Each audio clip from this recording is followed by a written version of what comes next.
रात्रियां लग रही थी और उद्धव और विदुर जी की सारी रात्रियां भी ऐसे ही व्यतीत हो गई।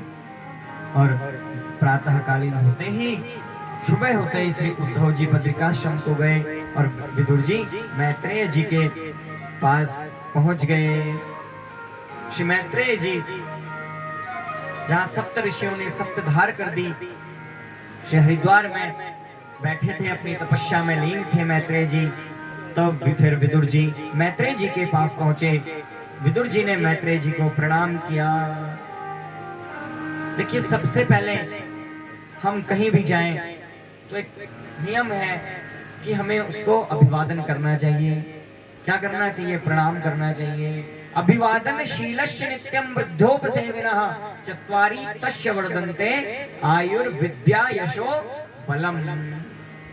यदि किसी भी व्यक्ति को अपनी यह चार वस्तु बढ़ानी हो तो वो क्या करे कि अभिवादनशील रहे।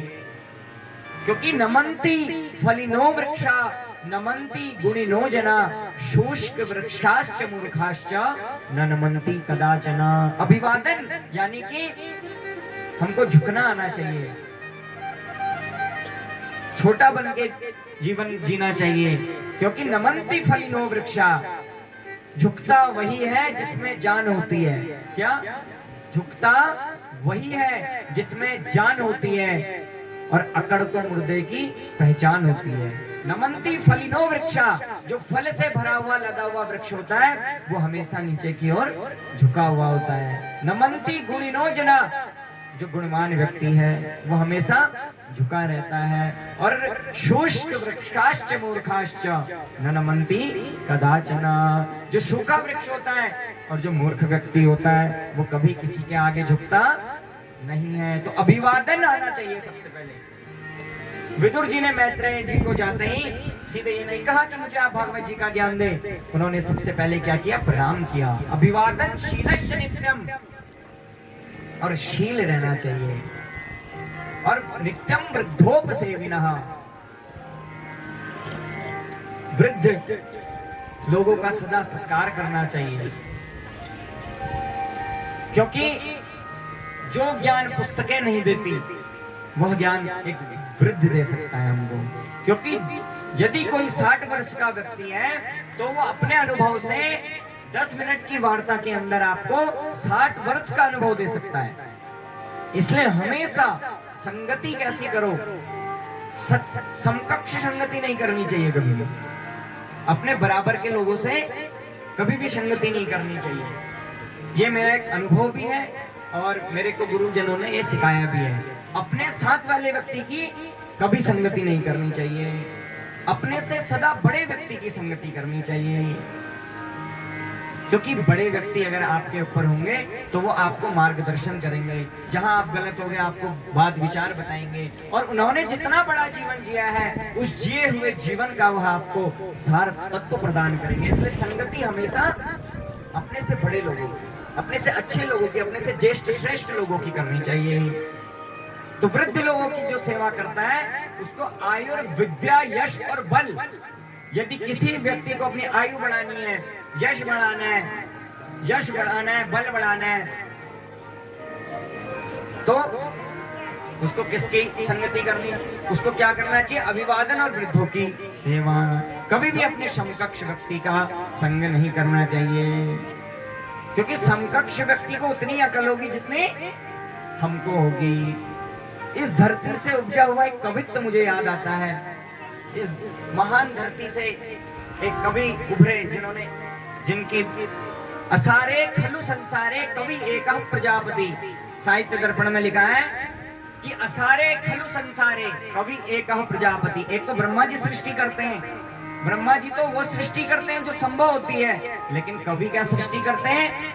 मेघदूत में काजलों की वर्षा, कहीं हो सकती है काजल की वर्षा, लेकिन कवि का कवित्व इतना ऊंचा होता है। तो मुझे इस पर एक वाक्य स्मरण आता है कि सच्चे लागोनी अकल उम्र दगड़े में। सुना है आपने?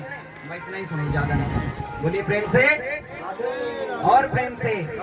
इसी धरती का एक कविता है कि सच कहते हैं कि अकल और उम्र को साथ में भेंट नहीं होती है। तो अपना समकक्ष जो व्यक्ति है वो क्या होगा, उसमें हमारी बराबर अक्ल होगी, लेकिन अपने से ज्येष्ठ श्रेष्ठ व्यक्ति हमको अच्छा मार्ग प्रदान कर सकते हैं। तो विषय यह था कि विदुर जी ने मैत्रेय जी के पास जाकर उनको प्रणाम किया है सबसे पहले, और प्रश्न किया है, सुखाय कर्माणि करोति लोको न तै सुखम वान्युदुपारमं वा विन्देत भूयास्ततैव दुःखम् यदात्र युक्तं भगवान वदेन्ना। ये मैत्रेय जी महाराज, लोग इस संसार में सभी लोग, हम लोग सुख के लिए कर्म करते हैं। अच्छा, कोई भी हम कर्म करते हैं, हमारी अपेक्षा क्या रहती है कि हमको इससे सुख प्रदान हो। कोई भी हम दुख के लिए कार्य करते हैं आज तक, लेकिन फिर भी नतै सुखम वान्युदुपारमं वा, लेकिन फिर भी मनुष्य तो कर्म सुख के लिए करता है, परंतु उसको दुख क्यों प्राप्त होता है।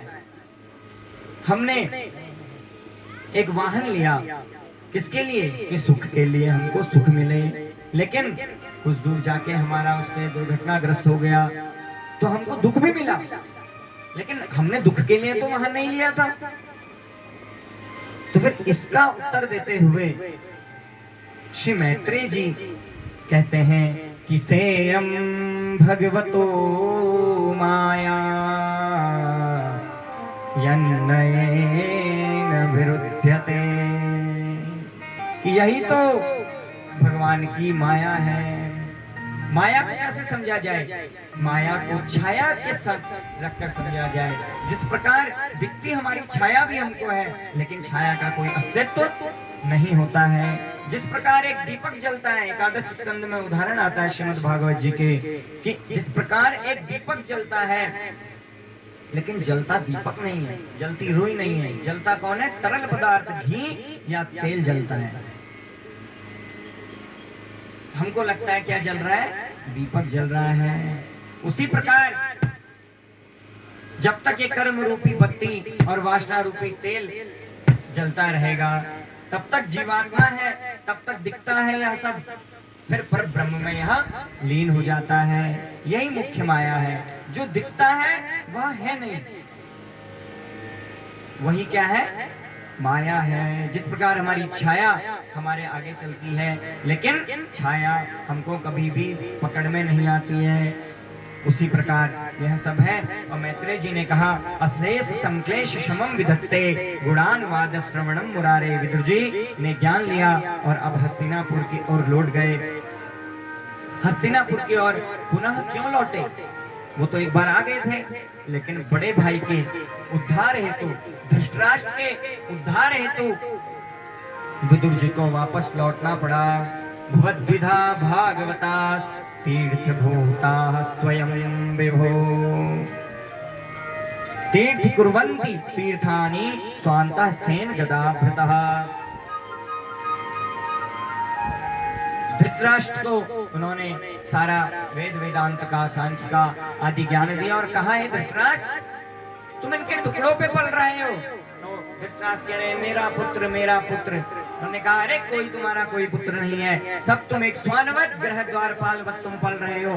तुम इन रोटी के टुकड़ों पे इनके पल रहे हो, और यह तुम्हारे आगे कोई काम नहीं आने वाला। अंत में भजन ही है साथी, भजन के बिना तुझे यहाँ से अकेले जाना पड़ेगा। ऐसा करके उन्होंने समझाया, और धृतराष्ट्र ने उसी पर विचार करते हुए एक रात्रि में जब पांडवादी सब सो रहे थे, चुपचाप आगे आगे विदुर, धृतराष्ट्र पीछे पीछे, और उनकी पत्नी भी उनके पीछे गई, हिमालय की ओर गए। और भजन करते करते, तपस्या करते करते मात्र 5 दिन में भगवान को उन्होंने प्राप्त किया। उधर जब युधिष्ठिर जी प्रातः प्रणाम के लिए गए तो कोई दिखा नहीं, बस संजय रो रहा था। युधिष्ठिर ने पूछा, सब कहाँ गए? संजय डर गया, क्योंकि राजा ने तो कोई जाने का संकेत दिया ही नहीं था। नारद जी आए, इतने में संजय को डरा दे, नारद जी को देखकर ये और जोर जोर से रोने लगे। कहा मेरे बिना कैसे रहेंगे, नेत्रहीन है, मैं ही सहारा था। हम ही चिंता करते हैं दूसरे की। देखो अगर हम यहाँ नहीं रहेंगे तो तब भी संसार चलेगा, हम यहाँ नहीं थे तब भी ये संसार चला, और आगे भी हम यहाँ नहीं रहेंगे तब भी संसार चलता है। एक भूलने का जो गुण भगवान ने हमको दिया है, ये बहुत अच्छा गुण हमको दिया है भगवान ने। नहीं तो जितने मनुष्य पे जीवन में दुख आते हैं, यदि वो सब उन दुखों को याद रखेगा तो क्या वो अपना जीवन जी पाएगा? कैसी माया है संसार में, कहीं हर्ष कहीं शोक, कभी शोक की लहर चल रही है और कभी फिर वही आनंद में, फिर शादी हो रही है उसी घर में, उसी घर में मृत्यु हो रही है। ये तो सुख दुख शोक भय मोह लोभ, ये तो सब भगवान के प्रकृति के अंग हैं। और भगवान ने जो भूलने की शक्ति हमको दी है ना, ये सब बहुत सबसे अच्छी शक्ति है, जिससे हम आगे के कार्य अपने कर सकते हैं। तो आगे श्री सुखदेव जी ने विदुर उद्धव संवाद बताया और कहा कि हे राजा परीक्षित, मैं तुमको अब सृष्टि का विस्तार बताता हूँ। भागवत महापुराण में 5 जगह पर सृष्टि का विस्तार आया है। सर्वप्रथम तृतीय स्कंद में, फिर एकादश स्कंद में भी आया है, सप्तम स्कंद में भी आया है। कई जगह सृष्टि का वर्णन, 5 जगह सृष्टि का वर्णन आया है।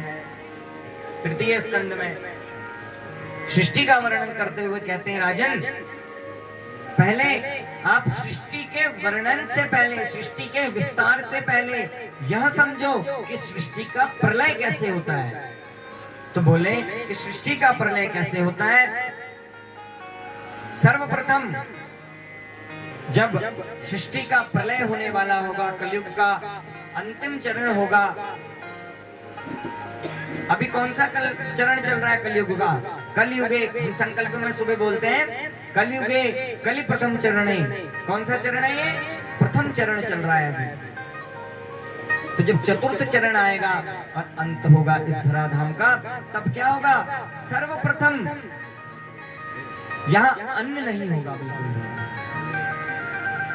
क्योंकि सब जगह आप खुद ही इस बात का अनुभव कर रहे हैं कि जिस जगह आज से 10 साल पूर्व खेती होती थी, उस जगह आज कितनी बड़ी बड़ी बिल्डिंगें बन गई हैं। तो कुछ समय बाद सारी जगह ऐसा ही होगा। तो क्या होगा कि सर्वप्रथम पृथ्वी में अन्न नहीं मिलेगा, लोग भूख प्यास से हिंसक हो जाएंगे, एक दूसरे को ही अपना आहार बनाने लगेंगे। तो आधे लोग तो वैसे खत्म। फिर क्या होगा कि 100 वर्ष तक वर्षा नहीं होगी। जब वर्षा नहीं होगी तो अन्न भी नहीं होगा, आधे लोग तो वैसे खत्म। फिर ऊपर से 12 सूर्य उदित होकर एक साथ इस पृथ्वी को ताप देंगे। देखिए जब पृथ्वी का अंत होने वाला होगा, तो ये अंत होने की प्रक्रिया बता रहे हैं श्री व्यास जी महाराज। क्या होगा? अभी एक सूर्य की गर्मी है, तब कितने सूर्य उगेंगे एक साथ? 12 सूर्य, 12 सूर्य एक साथ उगकर उदय होकर इस पृथ्वी को ताप देंगे, जलाएंगे। ऊपर से सूर्य नारायण जलाएंगे और नीचे से शेषनाग भगवान अपनी मुखाग्नि से इसको जलाएंगे। तो जब जलाएंगे तो यह जलते जलते कुछ समय बाद कैसे हो जाएगा? गोमय पिंडवत लिखा गया है कि जिस प्रकार गोबर का उपला जलाने से हमको क्या प्राप्त होता है, आप गोबर का उपला एक जगह पर जलाएंगे तो वैसा ही रहेगा, लेकिन उसका अंदर से कोई स्वरूप नहीं रहता। जैसे हाथ लाएंगे तो वो सारा भस्म हो जाएगा। तो इसी प्रकार ये पृथ्वी गोमय पिंडवत हो जाएगी। जैसे एक गोबर का उपला जला देने पर वह उसका आंतरिक अस्तित्व कुछ नहीं रहता है। और फिर जब गोमय पिंड हो जाएगी तो 100 वर्ष तक इस पृथ्वी पर सांवर्तक नामक मेघ, ये सांवर्तक मेघ क्या है? जो इंद्र ने भगवान के गोवर्धन लीला में ऊपर से बरसाए थे। कितने वर्ष तक? 100 वर्ष तक इसमें वर्षा होगी, खूब वर्षा होगी 100 वर्ष तक सांवर्तक मेघों द्वारा। तो यदि उपले के ऊपर वर्षा होगी तो उसका क्या अस्तित्व रह जाएगा? कुछ भी नहीं। और जब 100 वर्ष तक वर्षा होगी तो उसके बाद 100 वर्ष तक फिर भयंकर बवंडर चलेगा, तूफान चलेगा, आंधी तूफान, 100 वर्ष तक वर्षा होगी और 100 वर्ष तक तूफान चलेगा। 100 वर्ष तक तूफान चलने के बाद क्या होगा कि भगवान सारे ब्रह्मांड को अपने उदर में लेकर समाहित होकर जो कुछ भी सूक्ष्म कण इस जैसे एक बोरी अनाज से कुछ भी सूक्ष्म यदि कण प्राप्त हो जाए तो उससे दोबारा सृष्टि हो जाती है। तो उसी प्रकार जो सूक्ष्म कण इस पृथ्वी के बचेंगे तो उस सूक्ष्म कणों को भगवान अपने उदर में लेकर फिर शयन करेंगे। चारों ओर जल ही जल होगा, पूरी आप्लावित हो जाएगी यह पृथ्वी और भगवान जल में शेषशय्या के ऊपर शयन करेंगे। नारम जलम अयनम यह सह नारायण, जो जल के ऊपर हमेशा अनंत काल तक शयन करते हैं उनका नाम क्या है? नारायण। लक्ष्मी माँ के साथ शेषनाग की सैया पर भगवान नारायण अनंत काल तक विश्राम करेंगे। बोलिए श्री सच्चिदानंद सत्यनारायण भगवान की जय। सारे जगत का नाश हो जाएगा परंतु भगवान का नाश नहीं होता है। वह तीनों कालों में एक रस रहता है। हमने प्रथम दिवस के महात्म्य में श्रवण किया था, जिसकी गति निर्विकार है, जिसको कोई रोक नहीं सकता। वह क्या है? भगवान है। वो जगत विनष्टे मम किमपि न नष्टे, भगवान कहते हैं कि जगत विनाश हो जाता है लेकिन मेरा कुछ भी नष्ट नहीं होता है। अंत काल तक फिर भगवान शयन करेंगे जल में और फिर सोए हुए भगवान को कौन जगाएगा? बचा ही कोई नहीं है, लेकिन एक वस्तु बची है, शब्द ब्रह्म। शब्द ब्रह्म का कभी नाश नहीं होता है। और शब्द ब्रह्म क्या है? वेद। जो हमारे वेद हैं वो कभी भी नष्ट नहीं होते हैं। देखो सत्य सनातन धर्म की इतनी बड़ी महत्वता है कि हमारे इन शास्त्रों को, वेदों को, पुराणों को आज से नहीं अनंत काल से कितना नष्ट करने की कोशिश की गई है, लेकिन नष्ट उसको किया जाता है जो मनुष्य की प्रकृति की वस्तु होती है। लेकिन यह तो भगवान की सृष्टि की वस्तु है, तो वेद कभी नष्ट नहीं होते हैं। तो फिर वेद भगवान की स्तुति करते हैं। वेद स्तुति कहा गया है। भागवत में 10वें स्कंद में लिखा गया है, जय जय जय हर जाम जित दोष गृभीत गुणा त्वमसि यदात्मना समवरुद समस्त भगा आग जग दोक श्याम खिल सत्य बोधकते। जय जय जय अजाम जित दोष गृभीत गुणा। हे भगवान आपकी जय हो, जय हो, जय हो। आप इस सृष्टि में अब अनंत काल तक शयन कर चुके हैं, अब आपके उठने का समय हो गया है और प्रकृति का आपको अब विस्तार करना है। बोलिए श्रीमद् भागवत भगवान की जय। तो विस्तार करना है तो अब आप जइए जइए, यानी कि आप उठ जाइए। जैसे हम भगवान को उठाते हैं, जब भगवान को शयन कराते हैं, मंदिर में जाते हैं तो क्या कहते हैं? उत्तिष्ठ उत्तिष्ठ गोविंद, उत्तिष्ठ गरुड़ध्वजा, उत्तिष्ठ कमलाकांता, त्रैलोक्यम मंगलम कुरु। कि भगवान उठो उठो, अब आप इस त्रैलोक्य का मंगल करो।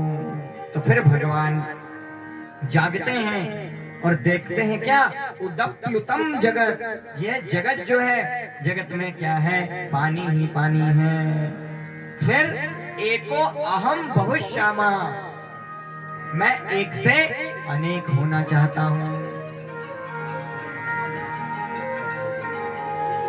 क्योंकि एकाकी ब्रह्म अपनी न रमते, अकेले तो ब्रह्म भी रमण नहीं करता है। तो उन्होंने क्या कहा? एको अहम बहुश्यामः, कि मैं अब एक से अनेक होऊंगा। सृष्टि देखो, आप समझ आ रहा है ना? आपको भाषा ज्यादा कठिन तो नहीं हो रही? बोलिए प्रेम से और प्रेम से। तो प्रसंग को आप समझिएगा। सबसे पहले क्या हमने श्रवण किया? कैसे सृष्टि का अंत होता है और फिर कैसे सृष्टि प्रारंभ हुई। कैसे? भगवान नारायण शयन कर रहे हैं, फिर वेद उनको उठा रहे हैं। फिर भगवान ने देखा कि अब मैं अकेला होता हूँ, अब मुझे अनेक होना चाहिए। तो कैसे अनेक हुए? फिर उनकी नाभि से एक कमल उत्पन्न हुआ और उस कमल में उत्पन्न हुए श्री ब्रह्मा जी। यथा चतुर्मुखो ब्रह्मा सर्ववेद विशारदा। और ब्रह्मा जी ने कमल में बैठते ही अपने सर को चारों ओर जैसे ही घुमाया तो देखने के लिए कि मैं कहाँ हूँ, ये तो सारा जल ही जल है। तो जब चारों ओर अपना मुख घुमाया तो इससे उनके चार मुंह प्रकट हो गए। यथा चतुर्मुखो ब्रह्मा, ब्रह्मा कैसे हैं? चार मुख वाले हैं। तो ब्रह्मा जी ने देखा कि ये कमल में तो मैं बैठा हूँ, लेकिन इस कमल का आधार क्या है, इस कमल का अंत कहाँ है, जरा मैं यह भी तो ढूंढूं। तो ब्रह्मा जी उस कमल डंडी से नीचे उतरते गए, उतरते गए, उतरते गए, लेकिन उन्होंने कहीं भी इस कमल की डंडी का अंत नहीं पाया। तो फिर परेशान हो गए, जितना नीचे आए थे फिर ऊपर वापस चले गए। जल के अलावा कुछ सृष्टि में है ही नहीं अब। तो ब्रह्मा जी ने क्या सुना? जल की ध्वनि सुनी। जल की ध्वनि कैसी होती है? तप तप तप तप तप तप तप तप करता है ना जल ऐसे ही। तो उन्होंने विचार किया कि कोई मुझे प्रेरित कर रहा है कि मैं क्या करूं, मैं तप करूं। तप बल सृष्टि रचय विधाता, आत्मा हम तपसो नघा। भगवान कहते हैं मेरी आत्मा है तप। तो उन्होंने उस जल के माध्यम से क्या सीखा कि मुझे अब क्या करना चाहिए? तप करना चाहिए। और उन्होंने प्राणायाम आदि तप शुरू किया। और ब्रह्मा जी ने देखा कि शेष पर भगवान तप के माध्यम से देखा, तप के माध्यम से भूत भविष्य वर्तमान देखने की सामर्थ्य हमारे ऋषिगणों में होती थी पहले। ऋषयो मंत्र दृष्टा रहा।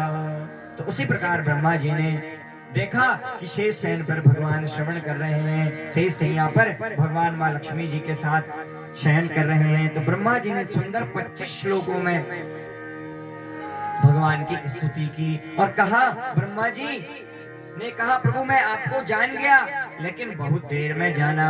शरीरधारी आपकी इस गति को कभी भी जान नहीं सकते। सब यह माया रूप है, आपके सिवा कोई वस्तु सत्य वस्तु है ही नहीं। प्रभु जो आपके चरण कमलों की सुगंध एक बार सूंघ लेता है, ऐसे भक्तों के हृदय को छोड़कर आप कभी नहीं जाते। और आप कैसे हो और हम लोग कैसे हैं? ब्रह्मा जी ने कहा आप हो शिव के समान और हम उस नंदी के समान हैं। किस नंदी के समान? एक बार भगवान श्री भोलेनाथ जी संसार में विचरण करने आए और साथ में उनके सवारी नंदी जी भी उनके साथ में आए। तो भगवान शिव का जैसा आदर सत्कार हुआ, वैसा ही नंदी का भी आदर सत्कार हुआ। खूब चकाचक मालपुआ और जो फल फूल मेवा मिष्ठान आदि शिव जी को भी पवाया गया। तो नंदी जी को भी कहा तुम भी इसको पालो। अब नंदी जी के मन में एक दिन विचार आया कि जब भगवान के साथ जाने में इतना सत्कार हो रहा है तो अकेले जाने में कितना सत्कार होगा। तो एक बार नंदी जी चुपचाप अकेले बिना शिव के पहुंच गए नगरी में। तो जिसके घर के आगे जाते किसी ने झाड़ू से मारा, किसी ने डंडे से मारा, किसी ने पत्थर से मारा। इसका अर्थ यह है कि भगवान के बिना हम लोगों का भी कोई अस्तित्व नहीं है। ब्रह्मा जी कह रहे हैं कि हम उस प्रकार हैं जिस प्रकार एक शिव जी के साथ रहकर वह नंदी भी पूजनीय हो जाता है। हमारी स्थिति उस प्रकार है कि हम अपने गुरु के आश्रय में रहकर हम भी आश्रित में पूजनीय हो जाते हैं, लेकिन जिस जगह गुरु जन जाते हैं उस जगह हम कभी अकेले जाकर देखें, कभी कोई सत्कार नहीं होगा हमारा। तो ब्रह्मा जी ने कहा कि उस नंदी की भांति हमारी अवस्था है जो अकेले जाने पर आदर सत्कार नहीं पाता, क्योंकि हमारा तो भगवान अस्तित्व ही आपसे है। तो भगवान ने कहा, भगवान को खुश होना चाहिए था कि नहीं? स्तुति ही कश्चन तुष्टे, स्तुति करने से भला कौन प्रसन्न नहीं होता है। लेकिन भगवान ने कहा ज्यादा स्तुति करने की आवश्यकता नहीं है। क्या करो? आलस्य त्यागो। ब्रह्मा जी तुम आलसी प्रतीत होते हो, इतने में तो तुम्हें सृष्टि करनी चाहिए थी जितने में तुम स्तुति कर रहे हो। तुम आलसी प्रतीत होते हो। माँ वेद गर्भगास्तंद्री शर्ग उद्यम मावह तन्मया पादितं यग्रे यन्मां प्रार्थयते भवान। वेद गर्भ ब्रह्मा जी तुम विद्वान हो, तुम्हारे अंदर ज्ञान है, लेकिन करना तुम कुछ नहीं चाहते हो, केवल मीठी मीठी बातें कर रहे हो, इससे कार्य नहीं चलेगा। क्या करो? तंदिम मागह, यानी कि आलस्य को त्यागो, आलस्य मत करो। सर्गे उद्यम आवह, सृष्टि के लिए उद्यम करो। ये जो सृष्टि तुम्हें तो बनानी है, आगे सृष्टि कौन करेगा? ब्रह्मा जी की सृष्टि है ये। तो ब्रह्मा जी से कहा तुम सृष्टि करो, उद्यम करो, मेहनत करो, परिश्रम करो। इसलिए बंधुओं, केवल बातें करने से कार्य नहीं होता, उद्यम मनुष्य को जीवन में अवश्य करना चाहिए। उद्यमे नहीं सिद्ध्यन्ति कार्याणि न मनोरथै नहीं सुप्तस्य सिंहस्य प्रविशन्ति मुखे मृगा। ये बचपन से हम लोग बहुत प्रसिद्ध एक श्लोक है ये तो। उद्यमे नहीं सिद्ध्यन्ति कार्याणि न मनोरथा, उद्यम से कार्य सिद्ध होते हैं, केवल मन में सोच लेने से कार्य सिद्ध नहीं होते हैं। क्योंकि नहीं सुप्तस्य सिंहस्य प्रविशन्ति मुखे मृगा। शेर चाहे कितना ही बलवान प्राणी है, लेकिन उसके भी मुख में मृग अपने आप प्रवेश करता नहीं है, उसको भी जंगल में उद्यम करना पड़ता है। तुम उद्यम करो। उद्योगिनम सिंह पुरुष सिंह मुपैत लक्ष्मी। उद्योग करने वाला सिंह, उद्योग करने वाला पुरुष सिंह के समान होता है। मेहनत करने वाला वह कभी खाली हाथ लौटकर नहीं आता।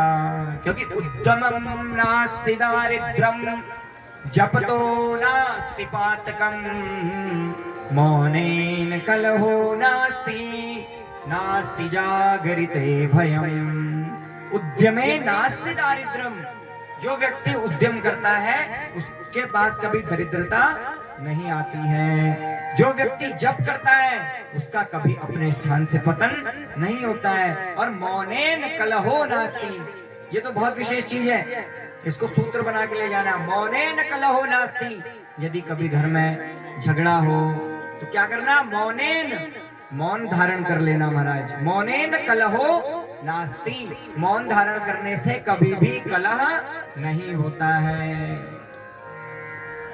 और नास्ति जागृते भयम, जो हमेशा जागृत अवस्था में रहता है, चेतन अवस्था में रहता है, उसको कभी किसी वस्तु का भय नहीं होता है।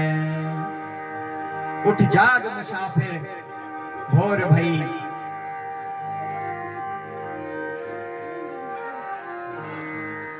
स्वामी विवेकानंद जी का भी तो यही कुछ सूत्र था क्या? उत्तिष्ठ जागृत, उत्तिष्ठ जागृत प्रापरान पुराण बोधक। देखो यही होता है। किसी शीर्ष व्यक्ति का भी देखो ये उदाहरण है कि अपने से सदा बड़े व्यक्ति का संग करो, क्योंकि बड़े व्यक्ति आपको समय समय पे कुछ चीजें याद भी दिला सकते हैं। अब यदि आचार्य जी की जगह कोई बच्चा बालक होता तो वो हमें यह शब्द याद नहीं दिला पाता। बोलिए सच्चिदानंद भगवान की, बोलिए प्रेम से और प्रेम से कि उठो जागो और लक्ष्य प्राप्ति तक रुको मत। तो इस प्रकार कहा ब्रह्मा जी से कि तुम सर्ग करो, उद्यम करो, मेहनत करो और इस संसार की रचना करो, आलस्य मत करो। आलस्य ही मनुष्याणाम शरीरस्तु महारूप रिपु। आलस्य जो है मनुष्य के शरीर का महान शत्रु है। तो ब्रह्मा जी ने कहा मैं क्या करूं? तो ब्रह्मा जी से कहा भूयस्तम तप आतिष्ठा विद्याम चैव मदाश्रयम्। कहा तपस्या करो, तपस्या मेरा हृदय है। फिर पुनः तपस्या करने को कहा।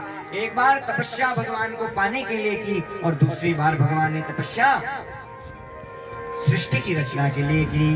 ब्रह्मा को तप का महत्व समझाया, कहा मैं भी तप से ही सब कुछ करता हूँ। इतना कहकर भगवान अंतर्ध्यान हो गए। ब्रह्मा जी ने 100 वर्ष तक दुश्चर तप किया।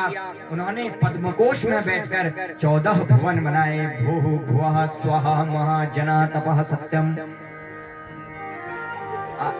पाताल रसा